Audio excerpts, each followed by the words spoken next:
Sa video na to, ikukwento ko sa iyo kung paano kumita ng $363.53 sa YouTube automation. Okay, so papakita ko yung screenshot. So, yan yung aking analytics. So, around $363.53. Okay, kung i-convert yan sa peso, nasa mga 19,965 pesos. Okay? 19,000. Hindi na rin masama. Okay? So, itong channel na to, iba to. Okay? Sa channel na nabanggit ko sa latest video ko, yung in-upload ko 2 days ago. So, iba tong channel na to.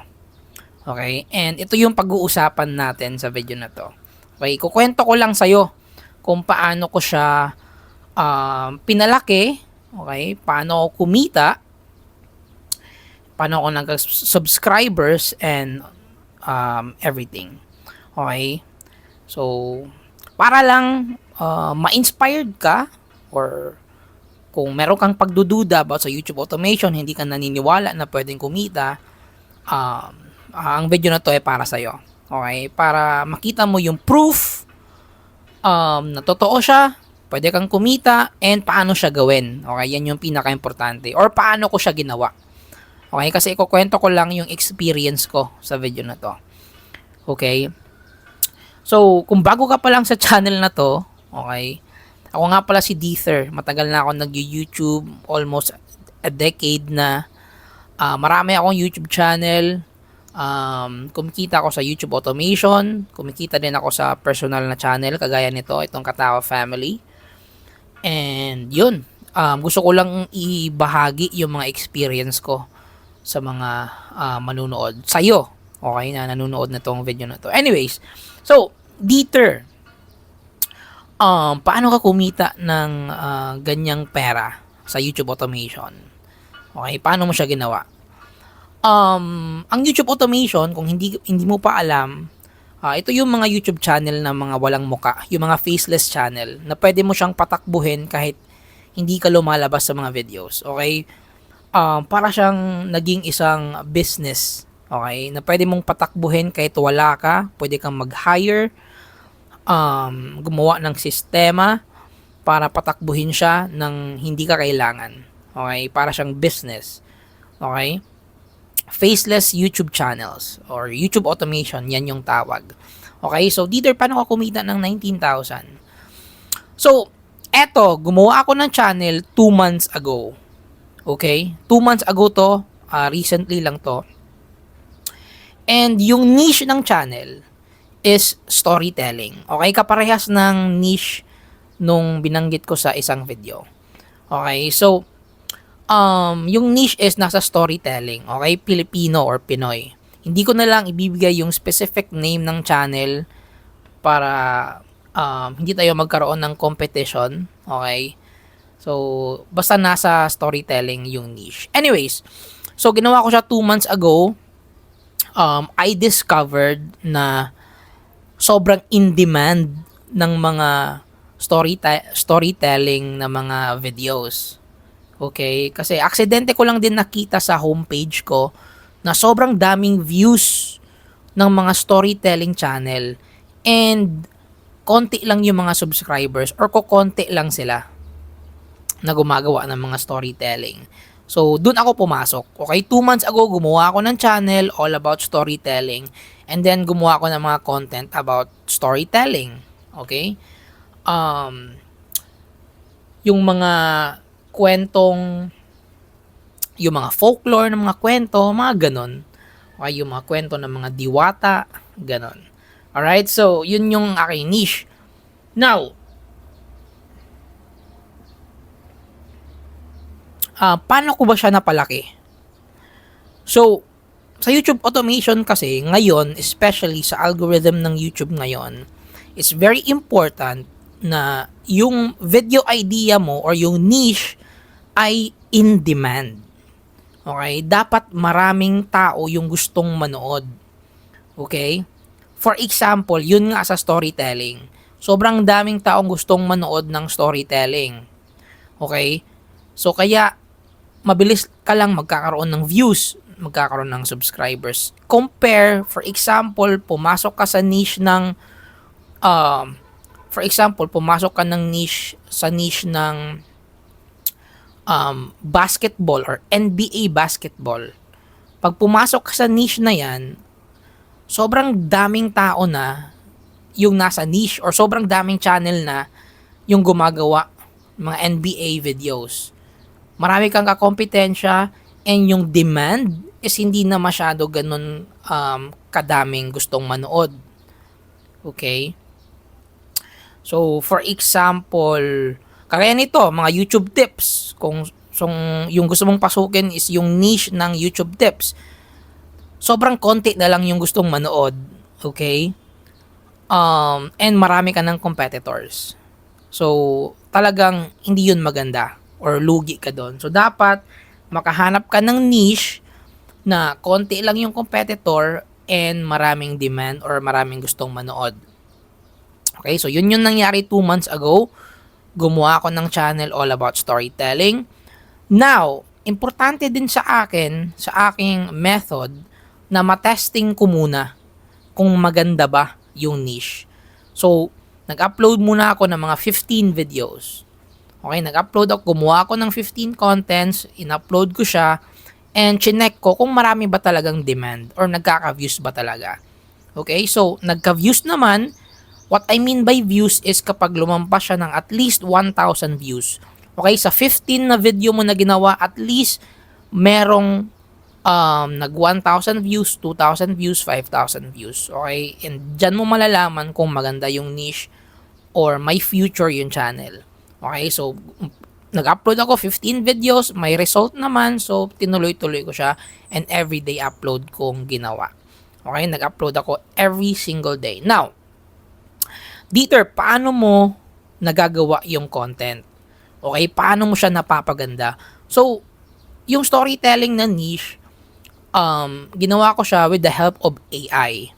Okay, yung aking script, ginawa ko sa ChatGPT. Yung mga images, ginawa ko siya using Google Studio. Yung voiceover, kumuha ko sa 11 Labs. So, I use AI, okay, para gumawa ng content. Now, paano ko ba siya napapaganda? And ano ba yung basehan ko? Pumupunta lang ako sa mga competitor ko.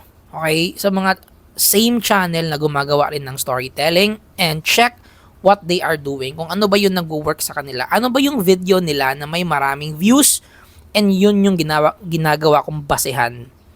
Okay? Sa mga videos ko. Okay? And dun ko napapaganda yung aking content. And yun, nagkaka-views naman siya. And kapag consistent ka na nakakuha ng at least 1,000 views every upload or kahit 500 views consistently every upload, okay, magandang sign na yon. Okay, na dapat ipatuloy mo yung channel and merong future yung channel. So, after a month, na monetize siya kaagad, and after 2 months, kumita ako kaagad. Nabubulol pa tayo, no? Kumita tayo kaagad. Okay, after 2 months. So, yun nga, yung kinita is around $300. Now, meron magsasabi na hindi siya malaki. May magsasabi na, oy, ang liit lang naman yan. But, to think na nagsisimula pa lang yung channel. And meron pa siyang room to grow na mas malaki pa pwede kitain, di ba? Okay? And, hindi naman siguro for like, kung gusto mo lang kumita ng extrang pera, $300 or 19,000 pesos is good enough. Okay? Pangbayad na rin yun ng kuryente. Okay? Di ko naman sinasabi na pag kumita ka na sa YouTube automation, tumigil ka na sa trabaho. Di naman ganon. Okay? If you want to, earn extra income, okay, or maybe isa kang stay-at-home mom, gusto mong kumita ng extra pera, or student na nag-aaral ka pa, gusto mong kumita ng extra pera, this is a very good, business model. So yun nangyari. Okay, naging consistent lang ako. Pagkatapos ko ma-confirm na I can get views dahil na-confirm ko siya sa 15 videos ko na ginawa. So, nagtuloy-tuloy lang, nag-upload ako every single day hanggang sa lumaki siya ng lumaki, nag-compound na, and kumita na talaga na monetize. Okay? Now, gusto ko lang din sabihin na mag-ingat din sa mga ganitong klaseng channel because it involves AI and sobrang higpit ng YouTube sa AI ngayon. So, I'm not expecting na maging long-term din tong channel na to because it involves AI. But still, it's still running till now. Ang ginagawa ko na lang is naghanap na lang ako ng mga panibagong niche, gumagawa ng mga bagong channel to, earn more. Okay? And hindi ako nagbabase sa iisang channel lang. Okay? Gumagawa ako ng marami. And it's a good thing also because you will learn a lot. Kung gusto mong matutunan yung YouTube algorithm, maging expert sa YouTube algorithm, sa YouTube, it's also a good thing na gumawa ng madaming channel because you can, learn more about the YouTube algorithm.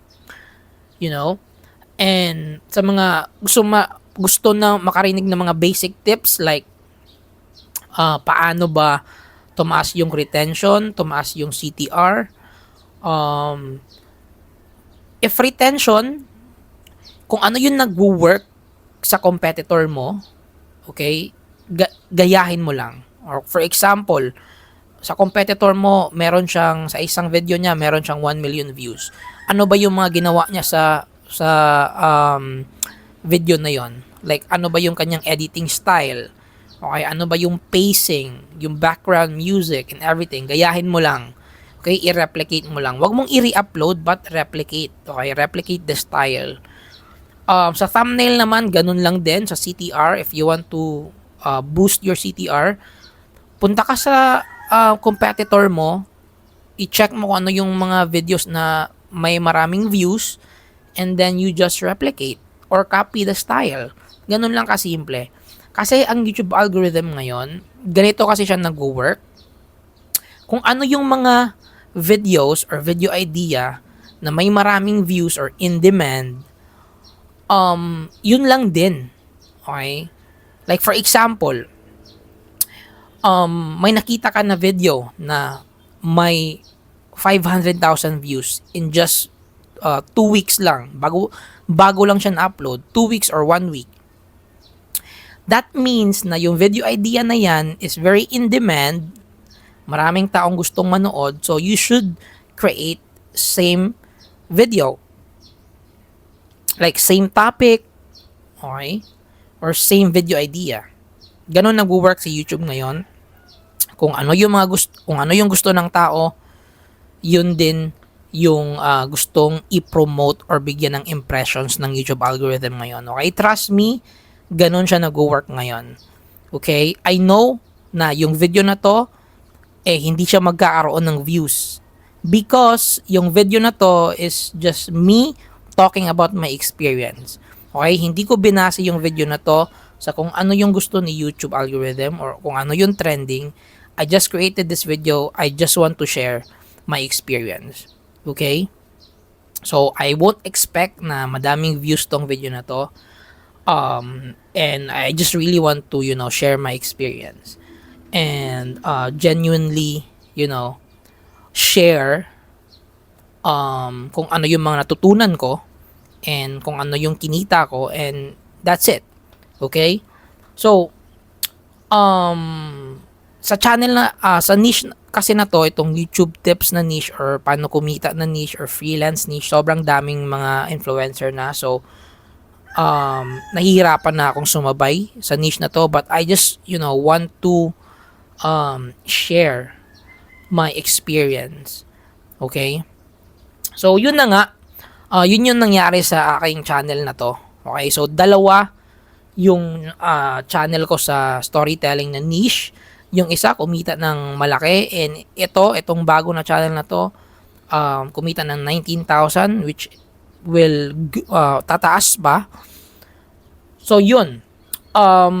And yung mga napansin ko na tanong mostly is mga common lang naman. Like, paano siya paano mo napalaki yung channel, paano ka kumita. So, ganun lang naman. Okay? You just need to find video idea or niche na may maraming demand. Okay? Na may maraming views. Okay? Like for example, kagaya ng ginagawa ni MG or Makagago. Ano ba ginagawa ni Makagago ngayon?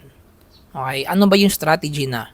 Ang strategy niya is maghanap ng mga trending news, trending topics, viral events, or viral na mga personalidad, and gawan ng video. Okay? And dun sa nakakuha ng views. Okay? So, yun lang talaga yung gusto ni YouTube algorithm nowadays. Okay? Kumuha ka ng content na may mga tao na gustong manood or mga content na in demand. Though you can make though pwede kang pumili na kahit anong niche na gusto mo. Okay? Pwede kang pumili na kahit na anong niche na gusto mo. Okay? Basta yung video idea na or yung content na gagawin mo is alam mo na may mga tao na gustong manood. Paano mo malalaman? By checking all of your competitors. Okay? And ganun ko lang siya ginawa. Okay? Kung paano kumita dito sa channel na to. And that's just my simple strategy. Okay? Though may mga technical side na pwede naman din natin pag-usapan, i-comment mo sa baba kung ano yung gusto mong pag-usapan natin or mga tanong na gusto mong yung mga technical side. Comment mo sa baba. Okay? And gagawa natin yan ng video. Okay? Yun lang. Yun lang muna sa video na to. I hope na inspired ka. I hope na kung like matagal mo nang gustong subukan yung YouTube automation, okay? May napulot ka sa video na to, okay? And that's it. Thank you for watching and I'll see you on the next video.